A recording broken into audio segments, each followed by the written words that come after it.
South ఇండియాలోనే biggest sorry store మన Varahi silks మన విజయవాడ ఎంజీ రోడ్ లో డిసెంబర్ 4వ తారీఖున ఘన ప్రారంభం. సార్ మీరు రేవుపట్టి అంటున్నారు కదా, రేవుపట్టి అంటే ఏంటి సార్? మనం అంతకుముందు ఎప్పుడో ఒకటి విన్నాం, రేవుపట్టి అమ్మాయిలు న్యూడ్గా ఉన్నారు, అక్కడ ఇలా ఉంటుంది అలా ఉంటుంది, ఎప్పుడో విన్నాం కదా.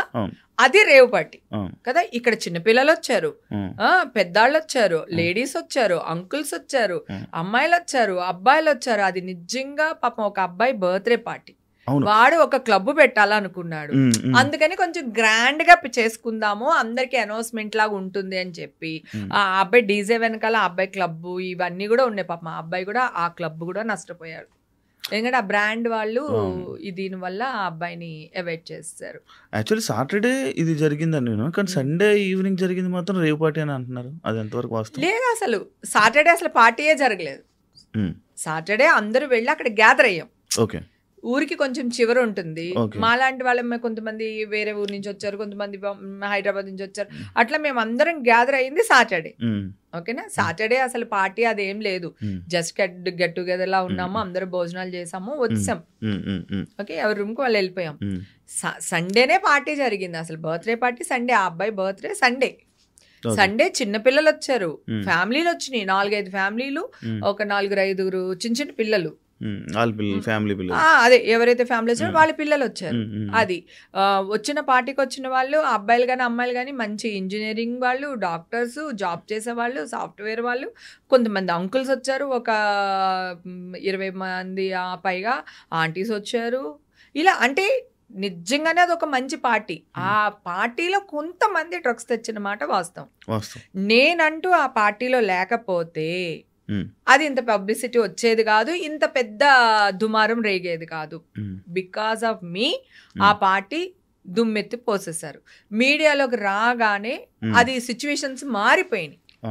పోలీసులు కూడా అల్లిపోయారు. అసలు చాలా మంది యాక్టర్స్ ఉన్నారు, అది కూడా ఎవరు లేరు, యాక్టర్స్ అస్సలు లేరు. అండ్ ఇంకొకటి, ఇదే టైంలో 50 లక్షల ఎంట్రీ టికెట్ అని చెప్పారు. నా మైండ్ పోయింది. ఇంకా వాళ్ళ ఇష్టం చిన్నపిల్లలకి 50,000 టికెట్ తీసుకుని 50 లక్షల టికెట్ పెట్టుకుని అక్కడ ఉన్న మొక్కలని చూసావు కదా, పొట్టి పొట్టి అమ్మాయిలు, పొట్టేసుకున్న అంకుళ్ళు, అందరూని ఏది 10 మంది వీళ్ళు మంచి అమ్మాయిలు అబ్బాయిలు వాళ్ళు బయటకు వచ్చారు, అందరినీ చూపించారు కదా. మామూలుగా నీకేమన్నా వాళ్ళని చూస్తుంటే వాళ్ళు డబ్బున్న వాళ్ళు ఉన్నారా? చెప్పులే సరిగ్గా లేవు కదా ఎవరికైనా. వాళ్ళు 50 లక్షలు ఇచ్చి పెట్టుబడి పెట్టే మొక్కలా ఉన్నాయా? అసలు మామూలుగా మా మొక్కలు కూడా, నేను కూడా చెప్తున్నా, నేను ఎందుకు 50 లక్షలు ఇచ్చి నేను ఆ పార్టీకి వెళ్ళాల్సిన అవసరం నాకేంటి? నా అకౌంట్స్, మా అమ్మాయి అకౌంట్స్, మా ఆయన అకౌంట్స్, మా అమ్మగారిది, మా తమ్ముడిది, నా చుట్టూ ఉన్న నా ఫ్రెండ్స్ అకౌంట్స్ మొత్తం ఇట్లా దులిపారు మావి. అస్సలు ఇంత కూడా పాపం పోలీసులు కూడా బాధపడ్డారు. మీడియాకి ఎందుకు మేడం వీడియో పెట్టారు, మీడియా వాళ్ళ వల్ల మేము మిమ్మల్ని అరెస్ట్ చేయాల్సి వస్తుంది, మీడియా వాళ్ళు పెట్టడం కూడా, వాళ్ళకి కేసు పెట్టినప్పుడు కూడా మీడియా అదే పెట్టారు. యాక్చువల్లీ మీరు నిజంగా చెప్పాలంటే, అంటే ఇప్పుడు మీరు పాయింట్ చేశారు, ఆ వీడియో ఏదైతే ఆ కిచెన్ వీడియో కానీ అదే ఆ ఫామ్ హౌస్ దగ్గర మీరు నిల్చొని గార్డెన్లో పెట్టిన ఫోటోలు, ఆ 2 ఫోటోలు పెట్టకపోతే ఇంత అయ్యేదే కాదు అని మీరు అనుకుంటున్నారు కదా. అసలు నేను ఎప్పుడు పెట్టాను అనుకుంటున్నావు? అది జరిగిన ఈవినింగ్కి నెక్స్ట్ డేగా పెట్టారు అది కదా. ఈ లోపల నా పేరు, నా ఫోటోలు అన్ని వచ్చేసినాయి కదా. నా మామూలుగా సినిమాలో యాక్ట్ చేసిన ఫోటోలు పెట్టేసి హేముంది అని వేసేసారు కదా సాయంత్రం వరకుని. అందరూ అలాగే అనుకుంటున్నారు. కాదు, నేను మీ వీడియో పెట్టలేదు, నేను మధ్యాహ్నం 1 గంటకు 2 గంటలకు పెట్టాను నేను వీడియో. అవును, మధ్యాహ్నం అది జరిగిన తర్వాత మధ్యాహ్నం అప్పుడు పెట్టారు, అప్పటికి పెట్టాను నేను వీడియో. పెట్టకుండా అప్పుడు నేను పెట్టకపోయినా వాళ్ళు వేసేసారు కదా న్యూస్. నా ఫోటోలు పోలీసులు ఫోటోలు రిలీజ్ చేశారు అన్నాడు, ఇంకెవడో రిలీజ్ చేశారు. అసలు ఒక ఎంక్వైరీ జరుగుతుంటే అక్కడ పోలీసులు ఏ పోలీసు నా ఫోటో వేస్తాడు? అదే కదా నేను అన్న జాఫర్ దాంట్లో కూడా అడిగాను కదా, ఏ పోలీసు నా పేరు అనౌన్స్ చేశారు, ఎవరు ఏ పోలీసు నా ఫోటో ఇచ్చారు చెప్పండి అని అడిగాను కదా నేను. ఎవడు మాట్లాడలేదే. నేను అరిచాను కదా, నేను మాట్లాడాను, జాఫర్ ఇంటర్వ్యూలో మాట్లాడాను, నా ఇంటర్వ్యూలో మాట్లాడాను. ఏ పోలీస్ ఆఫీసర్ ఇచ్చాడు? ఇప్పుడు ఈ రూమ్ లో ఒక క్రైమ్ జరిగింది. ఈ క్రైమ్ జరిగినప్పుడు, ఎంక్వైరీ జరుగుతున్నప్పుడు, ఇన్వెస్టిగేషన్ జరుగుతున్నప్పుడు ఫొటోస్ అసలు బయటికి ఎందుకు ఇస్తారు పోలీసులు? వాళ్ళు పోలీసులు వాడేశారు, నన్ను వాడేశారు. ప్రెస్ మీట్ పెట్టి చెప్తారు కదా, ఇలా పలానా యాక్టర్లు ఉన్నారని చెప్పాలి కదా. చెప్పలేదు కదా. ప్రెస్ మీట్ లో కూడా మనోళ్ళే అడిగారు కదా, సెలబ్రిటీ ఉందా అంటే ఇట్లా చూసి ఎవరో ఒకళ్ళు ఉన్నారు, మూవీ వాళ్ళు ఉన్నారంటే ఎవరో ఒకళ్ళు ఉన్నారు అన్నారు. ఆ ఒక్కళ్ళు ఎవరు? నా పేరు అసలు చెప్పలేదు. అవును, నేను అది కూడా వేసి చూపించాను కదా జాఫర్ దాంట్లో. అవును, అవును. ఆ ప్రెస్ మీట్ కూడా వేసి చూపించాను నేను. ఆ అమ్మాయి నైల్ పాలిష్ చూపించాను, ఆ అమ్మాయి డ్రెస్ చూపించాను. వీళ్ళు ఒక ఫేక్ న్యూస్ వేసేసారు. ఇప్పుడు దాన్ని నిజం చేయాలి. ఇంకా నేను ఏం చెప్పని వినలేదు, ఏం చెప్పని వినలేదు. అసలు నిజంగా అరెస్ట్ చేస్తారని తెలుసుంటే నేను ఒక్కదాన్ని ఎందుకు వెళ్తాను? ఒక పాయింట్ ఆలోచించిన ఒక్కదాన్ని వెళ్ళా నేను. నాకు ఫీవర్, వైరల్ ఫీవర్, ఆ 2 రోజులు వెళ్ళకపోవడానికి రీజన్ నేను నోటీసులకి రిప్లై ఇవ్వలేదని నన్ను అరెస్ట్ చేశానని చెప్పారు పోలీసులు. మళ్ళీ నా దగ్గర నేను వాళ్ళకి అన్ని నా ఫోన్లోనే ఇచ్చాను నేను. సార్ నాకు ఇలా ఉంది, ఒంట్లో బాగాలేదు, ఇదిగో నేను సిలిండర్ ఎక్కిస్తున్నారు, ఇగో ఈ మెడిసిన్ తీసుకుంటున్నాను, నాకు 2 days టైం ఇవ్వండి, నేను వస్తాను అంటే వీళ్ళు పోలీసులు వెళ్ళి మన మీడియా వాళ్ళు వెళ్ళి పోలీసులు అందరినీ ఎన్ని లక్షలు తీసుకుని హేమ గారిని అరెస్ట్ చేయకుండా వదిలేశారని అడిగారంట. ఎంత ప్రెషర్ చేశారో తెలుసా పోలీసులు. నాకు బెయిల్ ఎలా వచ్చిందో తెలుసా? చెప్పండి. ఒక కోర్టులో ఎప్పుడు కూడా ప్రీవియస్ తీర్పులు ఉంటాయి, అవి రెఫరెన్స్ గా పెట్టి అడుగుతూ ఉంటారు. ఈ కేసుకి ఇట్లా అప్పుడు ఇలా జరిగింది ఇలా అని ఉంటాయి కొన్ని. దాంట్లో ఒక అతను, ఒక చాలా పెద్ద లాయర్, అడ్వకేట్, అన్ని కేసులు గెలిచాడంట, ఒక్క కేసు ఓడిపోయారంట. ఆ పాయింట్ నా ముందరే లాయర్ వాదిచ్చి నాకు బెయిల్ తెప్పించారు. సో చెప్పారు, అది పెట్టి జడ్జి గారికి ఆ పేపర్స్, ఆ పాయింట్లన్నీ పెట్టి ఆ ప్రీవియస్ జడ్జిమెంట్ది కాపీ ఇచ్చి ఆయన అడిగారు అనమాట. ఇట్లా ఒక కేసు ఓడిపోయారు ఎందుకు అని లాయర్ని అడిగారంట. ఓడిపోయిన తర్వాత అడ్వకేట్ గారిని అడిగితే, నాకు న్యాయానికి నాకు జరిగే యుద్ధంలో అయితే నేనే గెలిచేవాడిని, ఇక్కడ మీడియాకి న్యాయానికి జరిగిన విషయంలో మీడియా ఇన్వాల్వ్ అవ్వడం వల్ల నేను ఈ కేసు ఓడిపోయాను అన్నారంట. అలా కూడా ఓడిపోతారండి. మరి ఏం చేస్తారు ఇప్పుడు మీడియా వాళ్ళు? ఏం చేస్తారు? ఈవిడే కండక్ట్ చేసేసింది, ఈ అమ్మాయిని ఈవిడే తీసుకెళ్ళిపోయింది, అదే ఆవిడెవరో మాట్లాడి వీళ్ళెవరో మాట్లాడి మొత్తం ఇదే కదా. అడుగు తినే వాళ్ళని కూడా న్యూస్ ఛానల్లో కూర్చోపెట్టుకుని, అడుక్కునే వాళ్ళు రోడ్ల మీద అడుక్కునే వాళ్ళు 10,000 ఇచ్చి తీసుకుని వచ్చి కూర్చోపెట్టి హేమక్క గురించి మాట్లాడని చెప్పి మాట్లాడిచ్చారంట. నాకు ఫోన్ చేస్తే నేను వాయిస్ రికార్డ్ చేసి పెట్టుకున్నాను. ఇంకా బలవంతంగా తీసుకెళ్లి 10,000 ఇచ్చారక్క, మామూలుగా అయితే 3,000 ఇస్తారక్క, ఈ విషయంలో 10,000 ఇచ్చి మమ్మల్ని కూర్చోబెట్టి మాట్లాడిచ్చారక్క, మాకు తెలియదు ఇలాగానే అదేదని. మా అబ్బాయి ఫోన్ చేశాడు, ఎక్కడెక్కడో నా అసిస్టెంట్కి ఫోన్ చేసి నెంబర్ తీసుకుని వాడు నాకు కాల్ చేశాడు. అంటే వాళ్ళే కెమెరా ముందు మాట్లాడేసి, అంటే నువ్వు డబ్బులు ఇస్తానంటే పాపం వాళ్ళ ప్రాణం ఎంత నాన్న, 10,000 వాళ్ళకి చాలా ఎక్కువ కదా. అంటే నేనేమంటున్నానంటే, నువ్వు పాపం వాళ్ళ గురించి ఆలోచిస్తున్నావు, నేను ఆ ఛానల్ వాళ్ళ గురించి ఆలోచిస్తున్నాను. వాళ్ళ స్టేచర్ ఏంటి, ఆ మనుషులు ఏంటి, సిగ్గుండక్కర్లా వాళ్ళకి? ఇట్లాగా వాళ్ళే డబ్బులు ఇచ్చి తెచ్చుకుని కూర్చోబెట్టి మాట్లాడించడం ఏంటి అసలు? నా మీద 30,000 వాళ్ళు స్పెండ్ చేశారంటే ముగ్గురిని కూర్చోపెట్టి, వాళ్ళు ఎంత రేటింగ్లో సంపాదించుంటారు? వాళ్ళు ఎలాంటి వాళ్ళు అసలు? వాళ్ళ క్యారెక్టర్స్ ఏంటి? వాళ్ళ అమ్మా నాన్న ఏంటి? వాడు పుట్టుకేంటి? సిగ్గుండక్కర్లా టీవీ వాడికి? ఇలా జరిగినాయి పాపం. ఇట్లా కూర్చోబెట్టి అన్ని వేసేసరికి వాళ్ళకి నేను ఎవరో కూడా తెలియదు. కర్ణాటక పోలీసులకి నేను వచ్చిన ఆవిడ సెలబ్రిటీయా లేకపోతే మామూలు అమ్మాయా అని వాళ్ళకి ఏమి తెలియదు. వీళ్ళు న్యూస్ వేయడం వల్ల ఓ ఎవరో సెలబ్రిటీ వచ్చారు, సో సెలబ్రిటీ ఉంది అని పాపం వాళ్ళకి కూడా తెలియదు. వీళ్ళ జ్ఞానోదయం ఇచ్చారు వాళ్ళకి ఫీడింగ్. ఈ అమ్మాయి ఇలాగా అమ్మ అలాగా అంటే వాళ్ళకు కూడా డౌట్ వస్తుంది కదా పోలీసుకి. ఆల్రెడీ నువ్వు నేను ఒక పార్టీకి వెళ్ళాం, నువ్వు ఉండిపోయావు, నేను బయటకు వచ్చేసాను ఆ పార్టీ నుంచి, అక్కడ ఏదన్నా ఇష్యూ జరిగింది ఇలాంటిది, మనం ఇంటికి వెళ్ళిపోయిన తర్వాత కూడా వాళ్ళు పిలిపిస్తారు, పిలిపించి మనల్ని ఎంక్వైరీ చేస్తారు. ఎంక్వైరీ చేసి మీ పేరేంటి, మీరేంటి, ఏ ఊరు, ఏంటి, తీసుకున్నారా లేదా అని చెప్పి వాళ్ళకు కూడా టెస్టులు చేపిస్తారు. ఇది కామన్, ఇది జరుగుద్ది. కానీ అరెస్ట్ చేసే అంత తప్పు కాదు. ఒకవేళ నేను డ్రగ్స్ తీసుకున్నాను నాన్న, ఎందుకు అరెస్ట్ చేస్తారు? డ్రగ్స్ తీసుకుంటే నేను విక్టిమ్ని, నన్ను అరెస్ట్ చేయరు. అరెస్ట్ చేయనక్కర్లేదు, కోర్టుకి ప్రొడ్యూస్ చేస్తారు.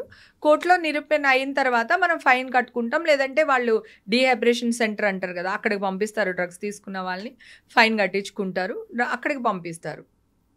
అసలు దీనికి సంబంధం లేదు, అసలు అరెస్ట్ చేయకూడదు. ప్లస్ మీడియా వాళ్ళు కూడా డ్రగ్స్ తీసుకున్న వాళ్ళ ఫోటోలు కానీ వాళ్ళ పేర్లు కానీ వాళ్ళని పబ్లిసిటీ చేయకూడదు. వాళ్ళు విక్టిమ్స్ కదా, వాళ్ళని కాపాడుకోవాల్సిన బాధ్యత ప్రభుత్వం మీద, సమాజం మీద ఉంటుంది. ఎవరైనా సరే అసలు ఆ విక్టిమ్ ఫొటోస్ వేయకూడదు. ఓకే ఓకే ఓకే ఓకే కానీ మొత్తం పెద్ద ఇదే అయింది కదా. అసలు చాలా చేసేసారు కదా, ఎంత నష్టపోయాను నాన్న. ఈషా గారి ఫ్రెండ్స్ దూరం పెట్టేశారు ఆ పాపని. ఆ ఉద్యోగం టైంలో తన ఇబ్బంది పడిపోయిందా, నేను నా ఫ్రెండ్స్ అందరూ ఇదైపోయారా. మా అమ్మ, మాది పల్లెటూరు నాన్న, నేను పరువు కోసం చచ్చిపోతాను. యాక్చువల్లీ అది ఇప్పుడు అడుగుదాం అనుకున్నాను. అది మీ అమ్మగారి గురించి కూడా నిన్న మనం వీడియో అప్లోడ్ చేసిన దాంట్లో ఫుల్ ఎమోషనల్ అయ్యారు చాలా. అసలు నేను అమ్మ మీద ఎన్నిసార్లు ఒట్టేసినా కూడా ఎమోషన్లో వచ్చేస్తుంది అసలు కళ్ళంటి నీళ్ళు.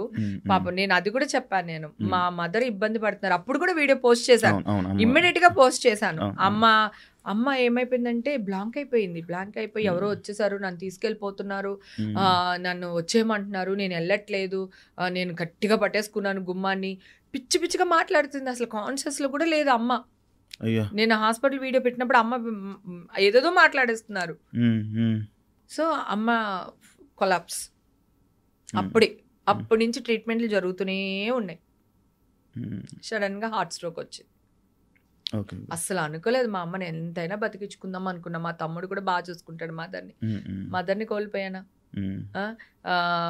నా కూతురా, నా ఫ్రెండ్సా, నా అపార్ట్మెంట్లో వాళ్ళు నిజంగా చాలా మంచి వాళ్ళు. నా చుట్టూ నా క్లోజ్ ఫ్రెండ్స్ అందరికీ నేనేంటో తెలుసు, నేను పార్టీలు చేసే వాళ్ళకి తెలుసు ఈ పిచ్చముండ ఏంటి అనేది. అందరూ ఉన్నారు, అందరూ ఉన్నారు. ఒక్కటి ఏంటంటే నా అదృష్టం, నేను అయ్యో నాకు ఇంత కేసు వచ్చింది, నేను వెళ్తే వాళ్ళు ఏమనుకుంటారో, వాళ్ళ మొహమాటని పిలుస్తున్నాడు, ఇలాగే ఒక పార్టీకి వెళ్తే చెప్పాను కదా ఒక ఆవిడ ఇలా అన్నాను, ఇలాగే అంటారు అని చెప్పి నేను ఇంట్లో ఉండిపోయాను. నేను ఎవరికి కాల్స్ చేయలేదు, ఎవరిని రికమెండేషన్ అడగలేదు. వాళ్ళంతటి వాళ్ళు కాల్ చేసి ఈషా పాపతో మాట్లాడారు. అంటే నేను ఇష్యూలో ఉన్నప్పుడు మొత్తం ఇండస్ట్రీ అంతా ఈషా, నా క్లోజ్ సర్కిల్ ఎవరున్నారు, మా హీరోలు ఎవరున్నారు, మా వాళ్ళందరూ ఈషాకి సపోర్ట్గా నుంచుని ఈషాని అట్లా ముందు పెట్టి నడిపించారు. మా ఆయనకి భయం, మీడియా ముందుకు రారు, మిగతా విషయాల్లో ఉండరు, హాస్పిటల్కి వెళ్ళాలంటే కూడా భయం దానికి, తన ఒక టైప్. సో నా కూతురు తమ్ముడు ముందుండి ఇవన్నీ నడిపించారు. వాళ్ళు ముందున్నారు, వీళ్ళందరూ వెనకాల ఉన్నారు. 5 లాయర్లు వచ్చారు నాన్న మీకు సపోర్ట్గా. ఇక్కడి నుంచి 2 వచ్చారు, అక్కడ 3 వచ్చారు లాయర్లు. తర్వాత ఒక లాయర్ని నేను అరెస్ట్ అయిన తర్వాత అప్పటికప్పుడు ఒక లాయర్ని, అక్కడ కర్ణాటక లాయర్ని అప్పటికప్పుడు మాట్లాడారు. నేను ఒక్కదానే వెళ్ళాను కదా, నేను ఒక్కదానే వెళ్ళాను. అదే లాయర్లు 5 వచ్చారు అంటే వాళ్ళు సపోర్ట్ గా వచ్చినట్టే కదా నాకు. అక్కడ నా బెడ్ రిలేషన్ వాళ్ళే ఉండాలి. హేమగారు అనగానే చాలా పెద్ద సర్కిల్, పెద్ద పెద్ద పొలిటికల్ కానీ లేకపోతే అంత మంచి పెద్ద బ్యాక్గ్రౌండ్ ఉంది కదా. లైక్ అందులో ఆ పెద్ద పెద్ద బ్యాక్గ్రౌండ్ లో నాకు ఫోన్ కొడితే 5 నిమిషాల్లో జరిగిపోయే పని అని ఉన్నారు. కానీ ఎందుకు ఇంత 18 నెలలు డ్రాగ్, అంటే నేను నడవడానికి నెలలంటే ఒకసారి కోర్టులో కేసు వెళ్ళిపోయిన తర్వాత నువ్వు డ్రింక్ అండ్ డ్రైవ్ దొరికావు అనుకో, అది కూడా ఇన్ని రోజులు లాగుతుంది. అది కోర్టులో చాలా కేసులు పెండింగ్ ఉంటాయి కనుక మన కేసులు అంత తొందరగా కొట్టారు, లేకపోతే అంత తొందరగా శిక్ష పడదు. ఓకేనా. 2 ఇప్పుడు నువ్వు అడిగిన దానికి ఏంటంటే, నేను తప్పు చేసి ఉండుంటే డెఫినెట్ గా అడిగేదాన్ని, సరే నేను తప్పు చేసేసాను, నేను ఇది అయిపోయింది, నా తప్పు అయిపోయింది, ఎట్లా అయినా పర్లేదు మీరు బతికించండి అని నేను పోనీ కాళ్ళు పట్టుకుంటాను, లేదా కడుపు పట్టుకున్నా మా హీరోలనో ఎవరినో ఒకరిని కడుపు పట్టుకున్నా అడుగుతాను. నేను చేయనప్పుడు నేను ఎందుకు భయపడాలి, నేను ఎందుకు రికమెండేషన్ తీసుకోవాలి?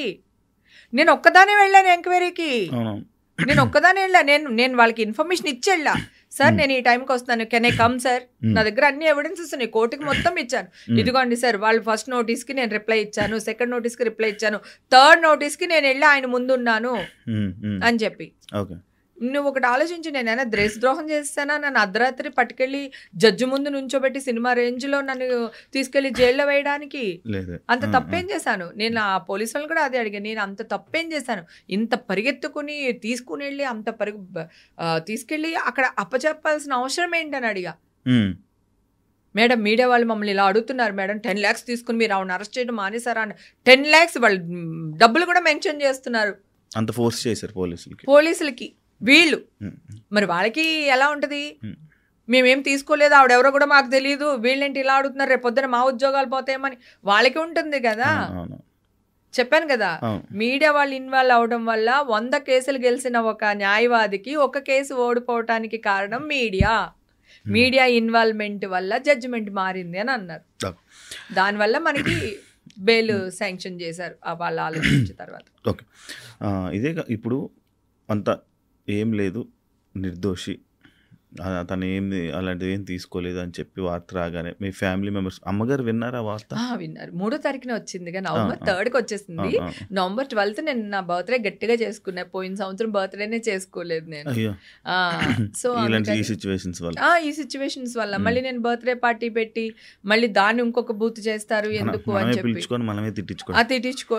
అందుకని నేను అసలు పోయినసారి బర్త్డే చేసుకోకపోతే 2-3 ఫ్రెండ్స్ అందరూ కలిపి అట్లీస్ట్ కేక్ అన్నా కట్ చేయవే ఏంటి అది ఇది అని అలా చేశారు. పోయిన ఇయర్ చేసుకోవాలి. ఈ ఇయర్ 3కే వచ్చేసింది.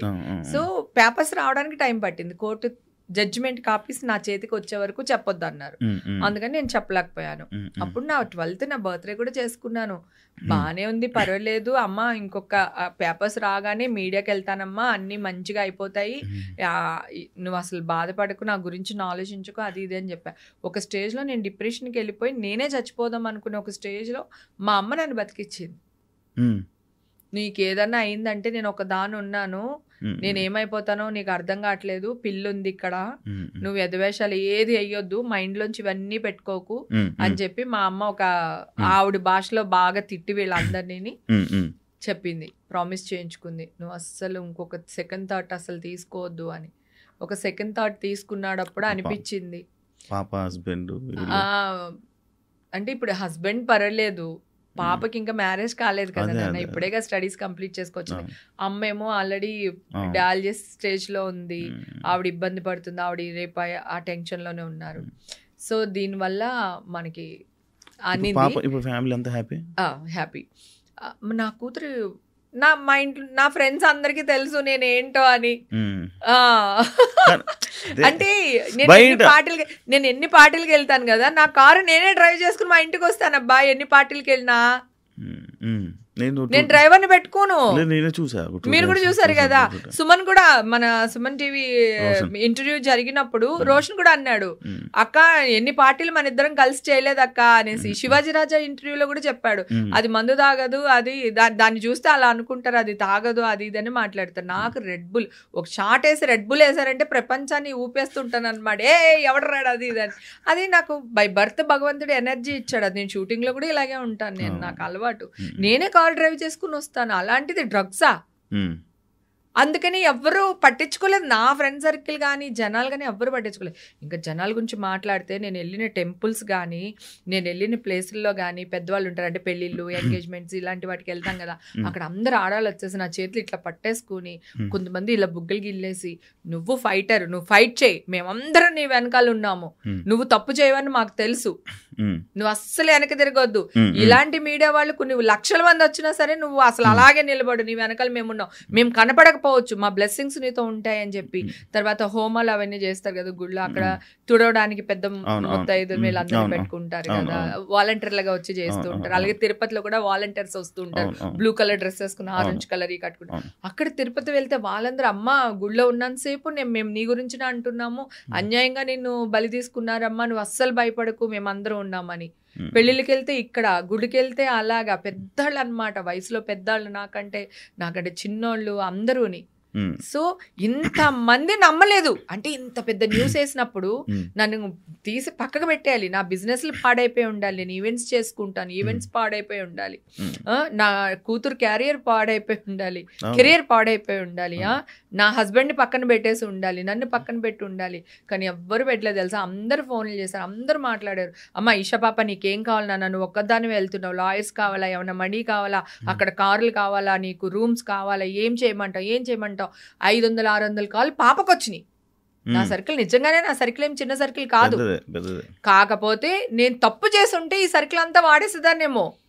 కానీ ఈ మీడియాలో వచ్చిన వార్తల వల్ల కొంతమంది జనాలు అయితే ఇన్ఫ్లుయెన్స్ అయ్యారు, 100% అయ్యారు. ఎందుకంటే చెప్పానుగా, ఒక బర్త్డే పార్టీకి వెళ్తే నలుగురు మాట్లాడారు 100% మాట్లాడారు. ఇదే కాకుండా 1989 నుంచి ఎప్పటి నుంచి ఉన్నారు మీరు ఇండస్ట్రీ?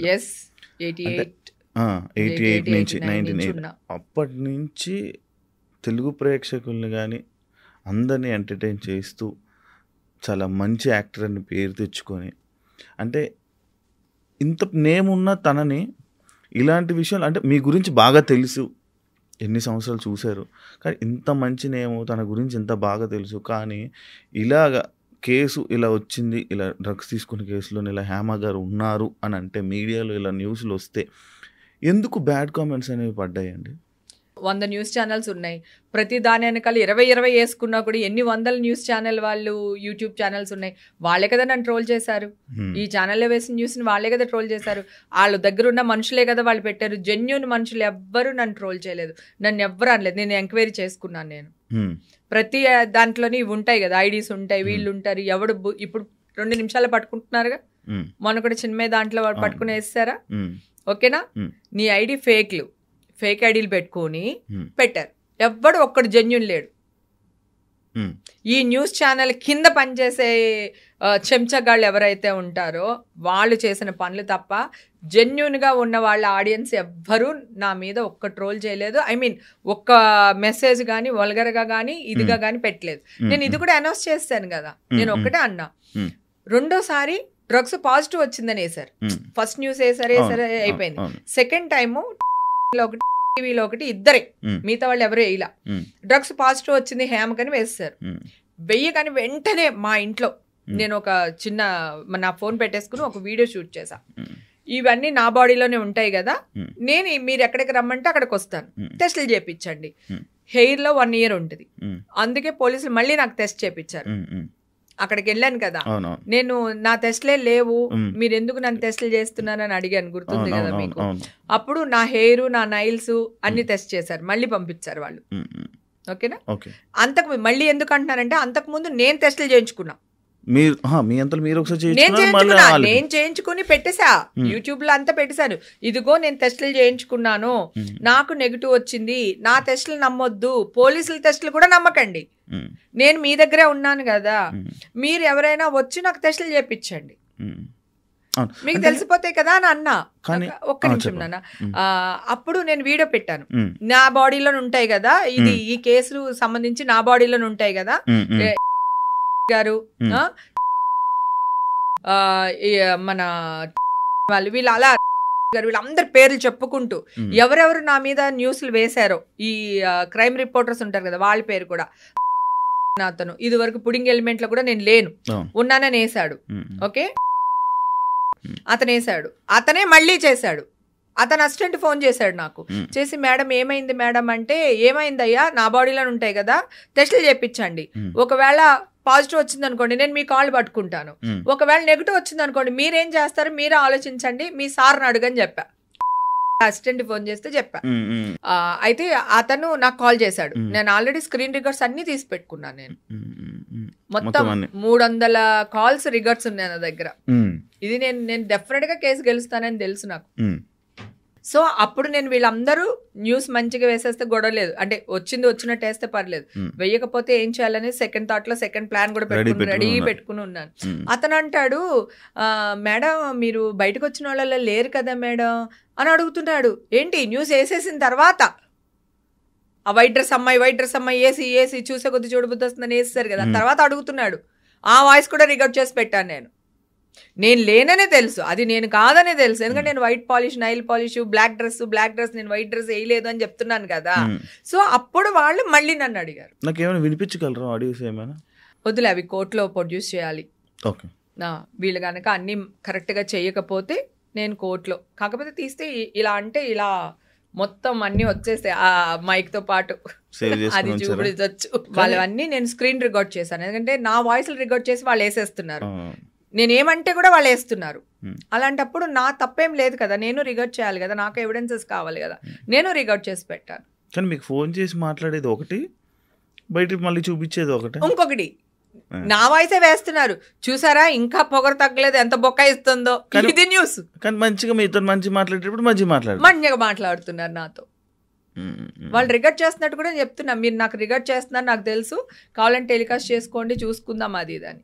నాకు ఒక్కటే తెలుసా ఎందుకు రాలేకపోయినంటే, ఫ్రెండ్స్ అందరూ నన్ను రూమ్లో పెట్టి తాళమేస్తారు. అబ్బా ఫోన్ కూడా ఇచ్చేవాళ్ళు కాదు, నేనన్నా ఫోన్ ఇవ్వకపోతే చచ్చిపోతానన్నా, అందుకని ఫోన్ ఇచ్చారు. అందరూ ఎత్తుతా ఉన్నాను నేను, ఎందుకంటే ఎత్తకపోతే మళ్ళీ నేను ఎక్కడో పారిపోయాను అనుకుంటారు కదా, అందుకని అదొక భయం. అండ్ ఇంకోటి నాకు అదే ఈ మాటలు మామూలుగా వింటుంటే, అంటే అదే కాకుండా మీరు చేసిన ప్రయత్నాలు, లైక్ నేను చేయలేదు ఇదిగో చూడండి అంటే ఎందుకు అంత ఎక్స్ప్లెయిన్ చేసుకోవాల్సి వచ్చింది మీకు? అంత చేసుకోవడం ఎందుకు? వదిలేయచ్చు కదా అని. ఎలా వదిలేస్తాను? నువ్వు వదిలేస్తావా? ఒక అమ్మాయిని రేప్ చేసావని న్యూస్ ఇచ్చేస్తారు, నువ్వు చెప్పుకోవా బయటకు వచ్చి నేను రేప్ చేయలేదని? చెప్పుకుంటావా లేదా? చెప్తా. మరి అప్పుడు నేను చేసిన తప్పు ఎందుకు అవుతుంది? ఇప్పుడు నువ్వు నన్ను రాళ్ళు ఇచ్చుకుని కొడుతున్నావు, నేను చేతులు కూడా అడ్డు పెట్టుకోద్దు, అయ్యో తగులుతుంది వద్దండి ప్లీజ్ అండి అని కూడా అనొద్దా? ఎక్కడ న్యాయం? ఇప్పుడు నీ మీద రేప్ కేసు వచ్చింది, నువ్వు మాట్లాడతావా మాట్లాడవా? కోర్టులో తేల్చుకుందాం అనుకుంటావా? మాట్లాడినంత వరకు మాట్లాడతాను. మరి నేను చేసింది కూడా రైటే కదా. నేను అదే కదా చెప్తున్నా, ఒరే నేను చేయలేదురా, ఈ డ్రెస్ నాది కాదురా, ఈ నైల్ పాలిష్ నాది కాదురా, టెస్టులు చేయించండి రా, పబ్లిక్ గా మీ దగ్గరకు వస్తాను రా, నా నడి రోడ్లో టెస్టులు చేయించండి రా, నేను వస్తాను రా అంటే ఒక్కడు రియాక్ట్ అయ్యారా? ఒక్కళ్ళన్నా రియాక్ట్ అయ్యారా? అంటే చెప్పే విధానం రాలేదంటారా? ఎందుకు? నేను మంచిగానే చెప్పానే. చెప్పండి అన్న, ఇదే వీడియో పెట్టాను కదా నేను. సెకండ్ టైం డ్రగ్స్ పాజిటివ్ వచ్చిందని వేశారు కదా, 2 ఛానళ్ళని వేశారు, ఇద్దరే వేశారు. ఆ ఇద్దరు ఎందుకు ఆపేశారంటే ఈ వీడియో పెట్టడం వల్ల ఆపేశారు. మరి నేను పెట్టకపోతే వీళ్ళు వేశారు కదా అని చెప్పి గొర్రెల మందలాగా ఇంకొకటి వేసేస్తారు కదా. మరి నేను స్టాప్ చెయ్యాలి కదా, నేను కానప్పుడు నేను చెయ్యాలి కదా. అక్కడికి 4 రోజులు నేను బయటికి రాకపోతే అడ్డమైన గాడిదలన్నీ కూర్చుని ఆవిడ తప్పు లేకపోతే ఈ పాటికి వచ్చేవాళ్ళే అరిచేవాళ్ళని కోర్టులో కేసు ఉన్నాడు అప్పుడు. ఓకే, నేను బయటకు వచ్చి మాట్లాడడానికి ఉండదు. కోర్టు రూల్స్ ధిక్కరించినట్టు అవుతుంది, అది ఇంకా పెద్ద కేసు అవుతుంది. అక్కడికి నేను ఆగలేదు, ప్రతి ఫోన్లోని ఇచ్చే వాళ్ళకి ఇస్తూనే ఉన్నాను. డెఫినెట్గా వస్తాను ఒక రోజు, మీకు అని చెప్తూనే వచ్చాను నేను. అది కూడా వేశారు వీళ్ళు. అది చేతులు అడ్డు పెట్టుకోవడంలో తప్పలేదు కదా నాన్న. చెప్పే విధానం కరెక్ట్ గానే చెప్పాను కదా, పలానా వాళ్ళు మీకు నేనేంటో తెలుసండి, నా టెస్టులు మీరు చేయించండి, మీరు ఎక్కడికి రమ్మంటే అక్కడికి వస్తాను అని అన్నాను. అప్పుడు న్యూస్ ఆపేశారు. హేమ గారికి మొత్తం ఈ 18 నెలలు లీగల్ ఫైట్కి ఎంత ఖర్చు అయ్యి ఉంటుంది దాదాపుగా? బెయిల్కి మాత్రమే కొంచెం ఎక్కువ ఖర్చు అయింది, లాయర్స్ అందరూ ఫ్రీగానే వచ్చారు. కానీ ఖర్చు వేస్టే కదా. ఇంకా కోర్టుకి వెళ్ళిన తర్వాత నువ్వు ఖర్చు అనుకుంటే ఎట్లా అవుతుంది? తప్పదు. అది తప్పు చేయకపోయినా కూడా ఖర్చు తప్పదు. అంటే బెయిల్కి మాత్రం ఏదో ఉంటుంది ఫార్మల్ అమౌంట్. పాపం లాయర్స్ అందరూ స్వచ్ఛందంగానే వచ్చారు, వాళ్ళు నన్ను ఏమి ఫీజు అడగలేదు. ఇప్పుడు కూడా నాకు అక్కడి నుంచి లాయర్ పంపించారు కదా, ఇంతవరకు ఆయన కూడా పాపం ఏం ఫీజు అడగలేదు. సో ఇచ్చి పంపించాలి, తప్పదు. అంటే ఈ 18 నెలలు మీడియా ముందుకు రాకపోవడం అంటే దానికి ముందు పాయింట్లో 18 నెలలు కూడా మీడియా ముందుకు రాకపోవడం ఓన్లీ కోర్టు అది అంటే అందులో ఆ మంది ఉంది కాబట్టి, అది ఇంకా తీర్పు ఏమి రాలేదు కాబట్టి, ఇవ్వకూడదు కాబట్టి మీరు ఇంటర్వ్యూలు ఇవ్వలేదు, మీడియా ముందుకు రాలేదు. కాదు యాక్చువల్గా ఫస్ట్ స్టార్టింగ్ లో న్యూస్ వచ్చినప్పుడు వాళ్ళు ఫోటోలు వేస్తున్నారు కదా, వేస్తున్నప్పుడు నేను వీడియో పెట్టాను కదా కాదు అని. నేను కాదనగానే వాడు మళ్ళీ ఇంకా అనేసి వాళ్ళు బురద చేశారు కదా, మళ్ళీ వీళ్ళు బురద చేస్తున్నారని మళ్ళీ ఇంకో వీడియో పెట్టాను కదా. వీడియోలు పెట్టాను కానీ నేను మీడియా ముందుకు రాలేదు. నేను మీడియా ముందుకు ఎందుకు రాలేదు అంటే కోర్టులో కేసింది. ఒక వీడియో పెట్టినందుకే మనకి ఇంత గోల్ అయింది, 2 వీడియోలు పెట్టి 4 వీడియోలు పెట్టి మళ్ళీ 5వ వీడియో పెడితేనే కానీ న్యూస్ స్టాప్ అవ్వలేదు. సో నేను బయటికి రాలేకపోయాను. ఇప్పుడు నేను వచ్చి ఇప్పుడు నీ ముందు కూర్చొని మాట్లాడాను కదా, ఇట్లా మాట్లాడలేకపోయాను. ఎప్పుడు ఆ టైంలో వన్స్ కోర్టుకి కేసు వచ్చేసిన తర్వాత ప్రాబ్లం లేదు, మాట్లాడొచ్చు. ఇప్పుడు నేను రామా అంటాను, నువ్వు దాన్ని నన్ను నీ అమ్మ అన్నావా అనుకో, అది మళ్ళీ ఇష్యూనే కదా. అందుకని రాలేదు, ఫ్రెండ్స్ అందరు రానివ్వలేదు బేసిక్ గా, అసలు బయటికే రానివ్వలేదు. లేకపోతే నేను అప్పుడే వచ్చేసి తొడకొట్టేద్దాం అనుకున్నాను. నేను అసలు అనేది నా వాయిస్ నేను అస్సలు పెట్టుకోలేను. నేను ఆ ఎమోషన్ ని ఎలా బయటికి త్రో చేయాలో తెలియక డిప్రెషన్ లో ఉంటే చచ్చిపోతానేమో అని చెప్పి, లేదా వాళ్ళని చంపేస్తానేమో అని భయపడి నేను ఐస్ బాత్ అని ఒక దీనికి వెళ్ళా. చూసే ఉంటారు కదా, ఐస్ లో కూర్చుని 150 kgs ఐస్, అది ఐస్ లో కూర్చుని అరిచని చూడు అని. అదంతా ఏంటనుకున్నావు, అన్ని అవార్డ్సే, సెన్సార్ వర్డ్స్ అన్ని ఒక రీలే పెట్టారు కదా దానికోసం, పెట్టేశాను కదా సెన్సార్ వర్డ్స్ అన్ని. అంటే ఒర్రే నేను అది కాదంటే మీ అని ఒక ఎమోషన్ ఉంటుంది కదా, దాన్ని త్రో చేయాలి. లేకపోతే నేను ఏం చేస్తాను నాకే తెలియదు. ఏమో ఎవరి మీదనే యాసిడ్ పోతే నేను వెళ్ళి, లేకపోతే నేనే చచ్చిపోతే. కానీ అందులో ఉంటే నిజంగా మొత్తం దాంట్లో ఉంటే అంటే వాళ్ళు అలా ట్రైన్ చేస్తారు. ముందు మనకి సెషన్స్ ఇస్తారు, వాళ్ళు కూర్చోబెడతారు, మాట్లాడతారు, మనల్ని ఆ మూడ్లో క్రియేట్ చేసి ఆ మూడ్లోకి తీసుకెళ్తారు. నువ్వేం వదిలేయాలనుకుంటున్నావు, ఏం త్రో చేద్దాం అనుకుంటున్నావు, ఆ గుండెలో నీ భారాన్ని తోసేయని అట్లా వాళ్ళు చేస్తారు. నేను ట్రైనింగే వచ్చాను. నాలాంటి వాళ్ళు ఎవరైనా ఉంటే వాళ్ళకి నేను ఏదో సహాయం చేసినట్టు ఉంటుంది కదా అని చెప్పి ఒక 30 members మా క్లబ్ హౌస్లో కూడా నేను ఈ ఐస్ బాత్ది పెట్టాను. వింటర్ సీజన్ కదా అని మళ్ళీ